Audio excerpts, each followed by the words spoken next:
Assalamualaikum warahmatullahi wabarakatuh.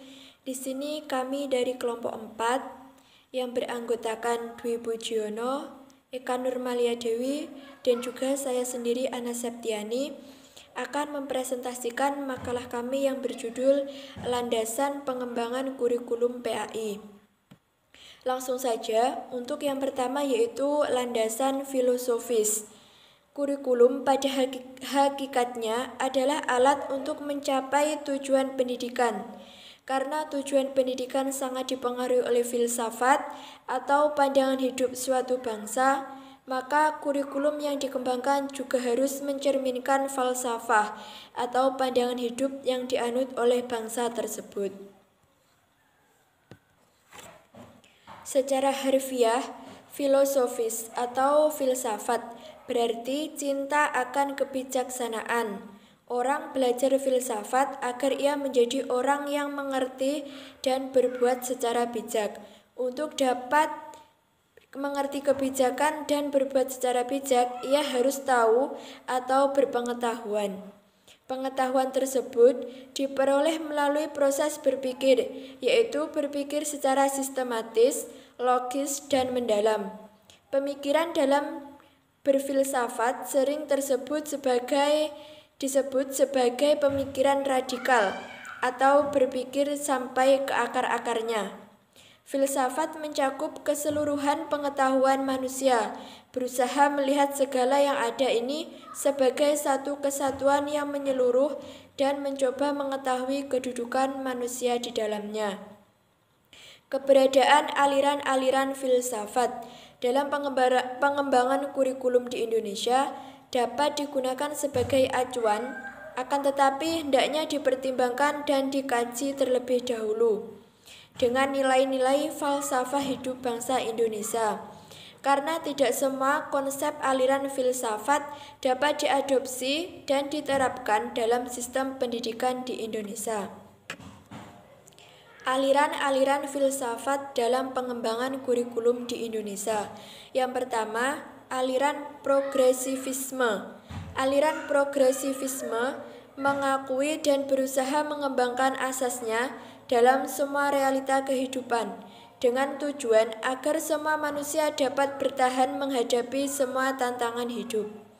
Sedangkan menurut aliran pragmatisme, suatu keterangan itu baru dikatakan benar jika sesuai dengan realitas, atau sesuai keterangan akan dikatakan benar kalau sesuai dengan kenyataan. Yang kedua, yaitu aliran esensialisme. Aliran ini didasarkan oleh nilai-nilai kebudayaan yang telah ada sejak awal peradaban manusia. Esensialisme memandang bahwa pendidikan harus berpijak pada nilai-nilai yang memiliki kejelasan, yang memberikan kestabilan dan nilai-nilai terpilih yang mempunyai tata yang jelas. Yang ketiga, yaitu aliran rekonstruksionisme. Aliran ini yang berusaha merombak tata susunan lama dengan membangun tata susunan hidup kebudayaan yang bercorak modern. Pandangan tentang ontologi, epistemologi, dan aksiologi yang menjadi dasar bagi pengembangan konsep kurikulum, yaitu dari segi ontologi, mereka berpendapat bahwa realita itu bersifat universal, ada di mana-mana dan sama setiap tempat. Bismillahirrahmanirrahim. Saya Eka Nurmalia Dewi akan melanjutkan penjelasan dari Mbak Ana. Landasan yang kedua adalah landasan psikologi. Dalam landasan psikologi pengembangan kurikulum, minimal terdapat dua bidang psikologi yang melandasi pengembangan kurikulum.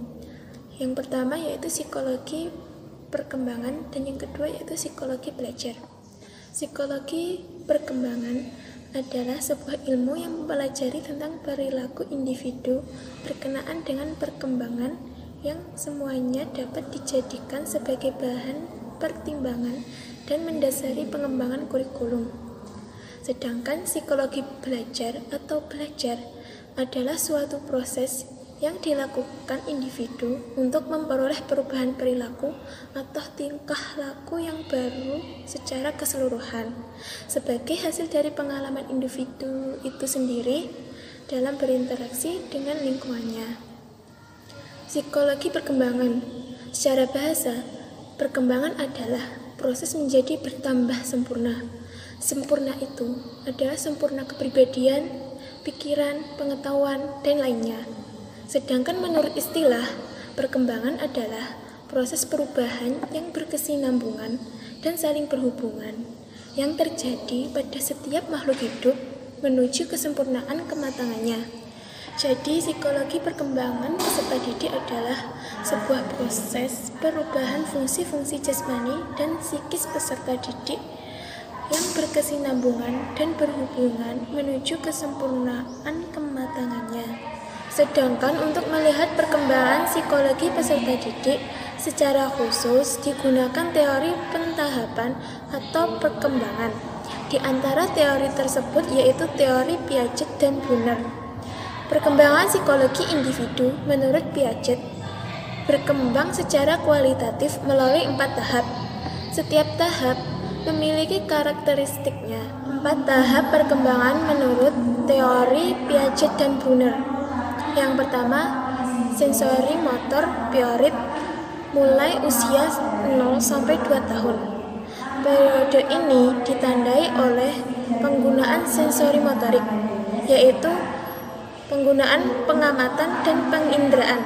Yang kedua yaitu preparational piorit mulai usia 2 sampai 7 tahun. Periode ini terbagi dalam 2 tahap, yaitu prekonsepsional dan intuitif. Prekonsepsional mulai dari 2 sampai 4 tahun, sedangkan intuitif mulai dari 4 sampai 7 tahun. Periode prekonsepsional ditandai dengan cara berpikir yang bersifat transduktif, sedangkan periode intuitif ditandai oleh dominasi pengamatan yang bersifat egosentrik, yaitu belum memahami cara orang lain memandang objek yang sama. Yang ketiga yaitu concept operational period, dimulai dari usia 7 sampai 11 atau 12 tahun. Pada periode ini mulai mengembangkan kemampuan berpikir beraneka. Mereka sudah dapat membedakan mana benda atau kondisi yang tidak berubah dan mana yang berubah. Yang keempat yaitu formal operational period yang dimulai dari usia 11 atau 12 tahun sampai 14 atau 15 tahun. Periode ini ditandai dengan kemampuan untuk mengoperasionalkan kaidah-kaidah logika formal yang tidak terkait oleh objek-objek yang bersifat konkret, seperti kemampuan mengembangkan suatu kemungkinan berdasarkan 2 atau lebih kemungkinan yang ada. Psikologi belajar. Dalam bahasa Arab, belajar berpadanan dengan ta'alum. Menurut Mustafa Fahmi, ta'alum adalah istilah yang menggambarkan proses perubahan perilaku dan pemindahan pengetahuan. Melalui pengertian tersebut, maka psikologi belajar selalu berkenaan dengan proses perubahan tingkah laku manusia itu. Hal ini diperlukan dalam pendidikan, terutama bagi guru dalam melaksanakan pembelajaran, sebab proses belajar mengajar atau pembelajaran pada hakikatnya mengubah tingkah laku peserta didik tersebut. Di dalam psikologi belajar, terdapat teori dan gaya belajar. Teori belajar tersebut diantaranya adalah: pertama, teori psikologi behaviorisme. Aliran ini berpandangan bahwa kesan dan ingatan merupakan kegiatan organisme manusia yang tidak dapat diamati. Akan tetapi, tingkah laku jasmaninya yang dapat diamati dan merupakan gambaran tentang apa yang dipikirkan dalam jiwa manusia. Yang kedua yaitu teori koneksionisme. Teori ini berdasar pada psikologi behaviorisme. Doktrin pokok teori ini adalah hubungan stimulus respon. Teori ini berpandangan bahwa Lingkungan dapat mempengaruhi kelakuan belajar individu, sedangkan kelakuan motivasi bersifat mekanis. Yang ketiga, teori perkembangan kognitivisme. Teori ini berpandangan bahwa perkembangan kognitif sebagai proses di mana anak secara aktif membangun sistem makna dan pemahaman realitas melalui pengalaman-pengalaman dan juga interaksinya terhadap lingkungan. Sedangkan gaya belajar adalah sebuah cara, langkah ataupun strategi yang digunakan oleh siswa untuk memperoleh dan mengonstruksi pengetahuan dari informasi yang diterima di lingkungan belajarnya. Gaya belajar adalah cara untuk mencari jalan agar belajar menjadi hal yang mudah dan yang menjadi menyenangkan. Landasan pengembangan kurikulum yang ketiga adalah landasan sosiologi. Landasan sosiologi pengembangan kurikulum merupakan asumsi-asumsi yang berasal dari sosiolog, yang mana dijadikan acuan dalam pengembangan kurikulum.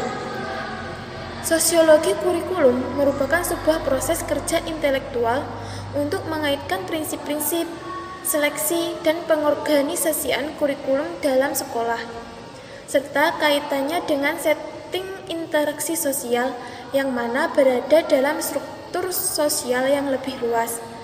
Pengembangan kurikulum sebaiknya mengacu kepada aspek sosiologis, dikarenakan peserta didik berasal dari masyarakat, mendapatkan pendidikan dalam lingkungan masyarakat, dan diarahkan agar mampu terjun dalam kehidupan bermasyarakat. Program pendidikan disusun dan dipengaruhi oleh nilai, masalah, kebutuhan, dan tantangan dalam masyarakat. Masyarakat merupakan suatu kelompok sosial yang dapat memengaruhi proses pendidikan. Oleh karena itu, dalam penyusunan kurikulum harus mempertimbangkan keberadaan kelompok masyarakat. Bismillahirrahmanirrahim. Assalamualaikum warahmatullahi wabarakatuh. Saya Dwi Pujiono. Di sini saya akan menjelaskan tentang landasan organisatoris. Organisasi kurikulum atau organisatoris adalah struktur program kurikulum yang berupa kerangka umum atau program-program pengajaran yang akan disampaikan pada murid. Struktur program dapat dibedakan menjadi dua macam. Yang pertama adalah struktur horizontal, yaitu pengorganisasian kurikulum. Struktur horizontal dipengaruhi oleh pandangan ilmu-ilmu jiwa, misalnya ilmu jiwa asosiasi yang menghendaki penyajian mata pelajaran secara terpisah atau separate subjek kurikulum. Dan yang kedua adalah struktur vertikal, yang mana ujian vertikal dalam landasan kurikulum berhubungan dengan masalah sistem-sistem penjenjangan dalam pengajaran dan pengaturan kegiatan secara keseluruhan di sekolah. Sekian presentasi dari kelompok kami. Jika ada tutur kata yang kurang berkenaan kami dari kelompok 5 mohon maaf. Wassalamualaikum warahmatullahi wabarakatuh.